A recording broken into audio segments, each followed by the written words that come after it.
Hey, I want to talk to you today about a topic that you may find, I know you'll find it very valuable to you if you'll absorb what I want to share with you. I'm Dr. Ed, founder of Total Mind Power Institute, and we're going to be talking today about why you know what to do, but you still don't do it. See, have you ever caught yourself thinking, I know exactly what I need to do?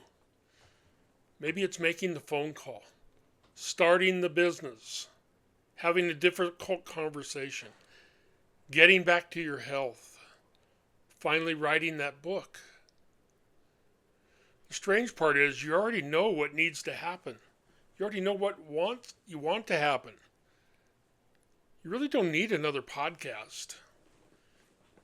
You don't need another productivity app. You don't need a quote. You don't need motivation. You already know.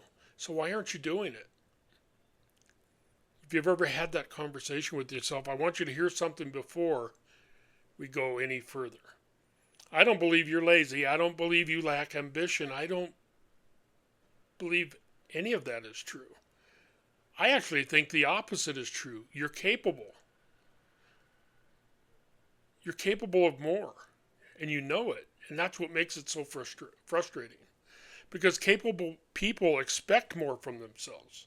Frustrated professionals who have reached a plateau where that next level is not coming to them. They're hitting roadblocks, they're hitting obstacles, and they can see it, but they just can't get themselves to execute it. See, you may not be following through. And you don't just feel disappointed. You begin to question yourself. Maybe you've said things like, I should be further along by now. Why do I keep doing this? I know better than this. Maybe this is just who I am. But most people never admit those thoughts out loud. They're carrying them quietly inside. And every time they make another promise to themselves that they don't keep, the quiet voice just becomes a little louder. And here's what most people do next. They look for another strategy. They look for another planner. If I just had a place to keep track of my thoughts. Maybe it's another morning routine. Maybe that's been your pattern in the past. Another book, another seminar, another productivity system. They assume that the problem is they just haven't found the right technique. But what if that's not the problem? What if you've been trying to solve the wrong problem?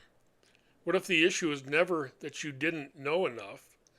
What if the issue is that knowledge alone doesn't create transformation? See, think about this. If information changed lives, every person who bought a self-help book would be living the life they imagined. Every seminar would permanently change people. Every New Year's resolution would still be alive by February. But that's not what happens. Because knowing and becoming are not the same thing. Now, over the years of coaching high-performing professionals, I've noticed something. The people who struggle the most are often the ones who know the most. They've read the books, they've listened to the podcasts, they've attended the conferences. They understand success, but understanding something intellectually and living it consistently are two different things. The real question isn't, what do I need to learn? The real question is, who am I becoming?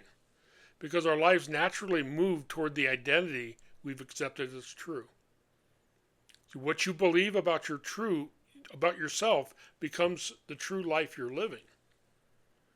And that's why someone can definitely want to change and still find themselves repeating the same patterns. Not because they lack desire, not because they lack discipline, but because they haven't yet changed the structure that's producing those patterns. Now, if you're listening to this, I hope something begins to shift. Not because you've learned a new technique, but because maybe, just maybe, you stop making yourself the problem. What if there was never anything wrong with your potential? What if you simply been living from patterns that made perfect sense yesterday, but no longer serve the future you want to create? That's why I believe something I call the possibility principle. The future does not have to look like the past, not because we pretend the past didn't happen, not because we simply think positive, but because awareness changes what becomes possible. The moment you begin to understand what's actually happening beneath your behavior, you stop fighting yourself and you begin building the life that reflects who you're becoming instead of who you've been. So today I want to leave you with one question. Not what should I do differently? Instead, ask yourself, what if I've been trying to change my life without first understanding the identity that's creating it? Sit with that question, because productive questions produce and create productive answers. Now, if this conversation resonated with you, I'd love to hear from you. Leave a comment below and finish this sentence. The thing I've been quietly telling myself is, you might be surprised at how many people you have been carrying the same conversation. And if you're ready to go deeper, I've created a free community where we have conversations just like this every week. I'll put the link in the chat, in the comments below. Until next time, remember, the future does not have to look like the past. I'm Dr. Ed, Total Mind Power Institute. I see you in great success.